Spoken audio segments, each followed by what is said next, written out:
What is going on, viewers of YouTube? Sunspot here, and I am back. Give you guys my review of the Bandai Mighty Morphin Power Rangers Legacy Collection Red Ranger 7-inch collectible figure. As per usual, I do want to highlight the box. Do have some warning labels and the Bandai logo and such at the top there. It does say Saban's Power Rangers with a really cool shiny lightning bolt there. Do have some red lightning bolt streaks running along the side of the box, as well as the Build-A-Figure Megazord logo looking very pretty. Do have the transparent cover of where you would see the figure inside with all of his accessories.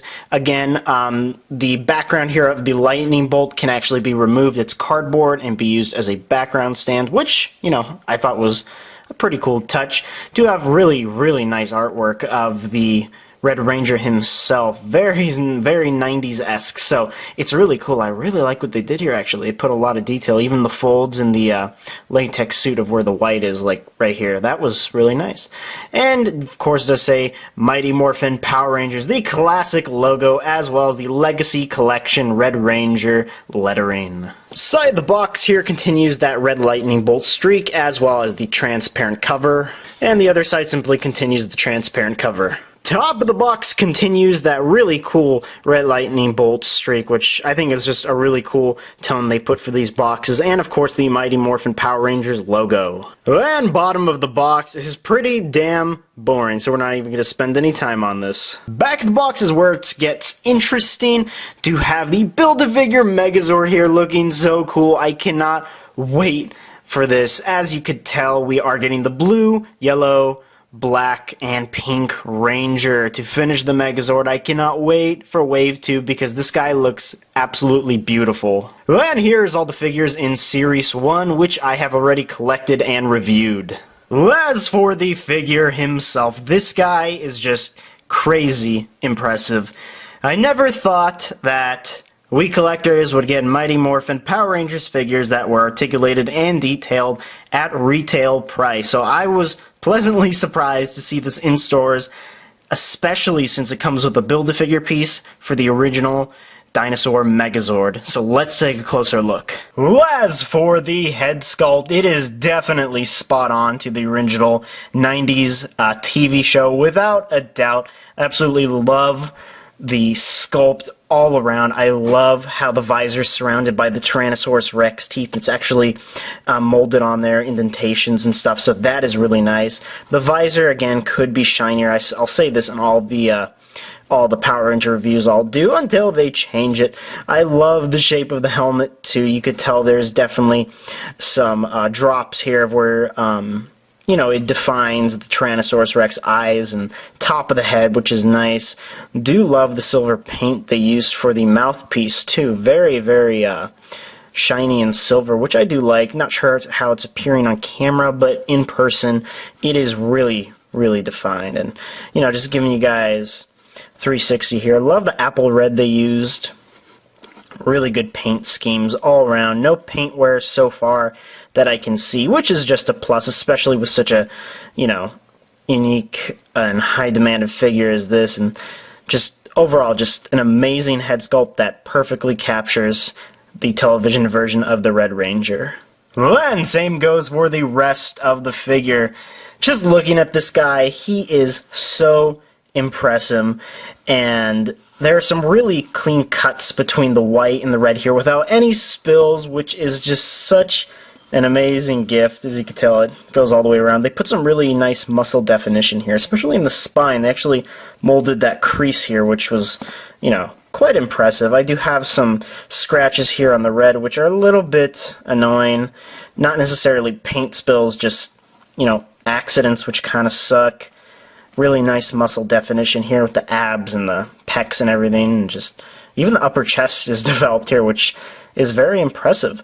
And just moving down the figure, the arms. It's probably appearing on camera this way, but you know, the arms have a little bit of a lighter red than the body in person, which is really weird. It's probably appearing the same on camera, but in person the arms have a lighter red, which is a little bit odd, actually. I'm not sure why that turned out the way it did. Do have the forearms here. It's a little misshapen. Maybe it's because they're turned the wrong way, actually, because the forearm actually has a full rotation, so maybe I just have to rotate it correctly to make it look nice, you know. Already that's looking better, and no paint spills. Love these diamond designs here of the red. Really, really nice. A lot of indentations and moldings on the hand suit. Like, the gloves are really detailed, actually, especially on the inside. Very impressive. Belt buckle here is looking really, really cool, and just a lot of paint applications in there with the yellow / gold and the bronze, the silver, the glossy black, which is actually glossier than the visor, which I thought was weird, but hey. Do have his little holster here. You can actually take out his weapon. I think you can actually remove the holster. Yeah, you can remove the holster, which is looking pretty cool. You can just plop that back in there. It's fully articulated too, obviously. But yeah, just moving down the figure, more of that apple red design. The boots are looking really, really pretty too. Love that diamond design, just like on the hands. A lot of detail in the boots. You can see the strap right here is definitely outlined and molded. Can use a little bit more definition, but you can actually see the folds in the boot too, because this is, you know, this is a latex suit that the guy is wearing, and the boots and the gloves, you know, they can fold up for sure, and I'm just really glad that they noted that and molded that onto the figure. As for articulation, this guy, just like the rest of the Power Rangers I've reviewed so far, has a ton of articulation. His head here can go up that much for some really cool flying poses, down that much, can rotate fully, a tiny bit of a wobble, barely anything. The shoulder joints here can rotate the full 360 as those go out and in. It's a little bit hindered because I don't know if you could tell, but there is a giant kind of raised piece here, so not a big deal. The upper arm here can actually rotate fully. He does have a double jointed elbow, which is much appreciated. Like I noted earlier in the video, his forearms can fully rotate, and the wrists here have a lot of mobility. As you can tell, there are 2 joints, so really this can just, you know, go in any direction. There's no limitations. His abs can go forward that much, pretty far actually, farther than the others I've reviewed. Back that much, and he can actually rotate at the waist left and right, but it is hindered. I'm not sure by what. Oh, I guess it's this little piece here at the back of the belt. Not a big deal. You don't really need it to go the full, you know, 360, but still cool. And honestly, I wish this belt buckle had some form of articulation, maybe to rotate it or something. I know that wouldn't make sense, but it just looks like it would be like that. Maybe I'm just being picky. Probably am. Kind of a dick like that. As far as his legs go, his legs can go forward that much, back that much, although they kind of, you know, stick out. He can basically do the splits. The thigh has a separate rotation. Not sure if I can go the full 360. Would not test it if I'm you. His knees here have 2 joints, which is much appreciated. The calf has a full rotation. It's a little bit stiff on mine, but nothing to be worried about. The feet here can go forward that much, back that much, and of course he has ankle pivot. As for size, the Red Ranger, unlike his Ninja Storm counterparts, is actually over 7 inches tall. If you don't believe me, I do have my trusty measuring tape here, and as you can tell, he definitely goes over 7 inches just a little bit. You honestly can't tell on camera because of my angle, but he's definitely a tiny bit over 7 inches in person. Do have my Red Ranger here next to his Green Ranger counterpart, and I must say, these guys in person look really, really nice together. It makes me even more excited to build the full team and have these guys on display alongside their Build-A-Figure Megazord. But with that said, you know, these guys are in pretty good scale. I think the Red Ranger may be a tidbit taller, although the shoulders for this guy are definitely taller because of the gold chest plate. And now I have him next to the standard NECA figure. As you could tell, the Red Ranger is definitely shorter by a lot, at least half, which I found surprising, but, you know, technically this is accurate because the Predator is supposed to be much, much taller than the average human. And here he is next to my alpaca. As for his accessories, really does not come with much. In fact, I don't think this holster is even considered an accessory just because he comes with this already placed on. So the only thing here I'd classify would be this, which is really, really cool. I'm trying to get this to focus, but you can tell they put a lot of detail into this weapon here. There's actually a silver tip right here with a lot of molded detail.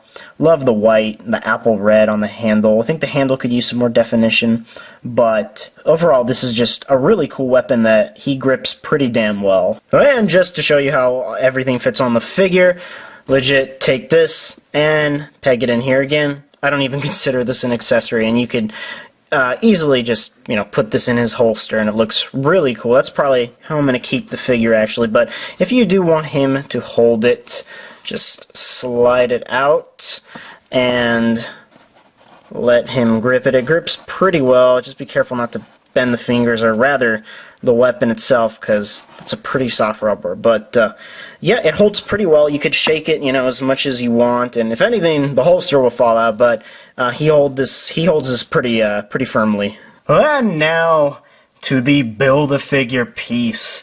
Probably the highlight of this figure. Not really. Now I'm just getting in over my head here, but you have to admit that this is pretty damn cool. Look at that detail. I love the yellow rim here under the, I guess, the mohawk, which is just really nicely molded. It's not rubberized at all. These are hard plastic.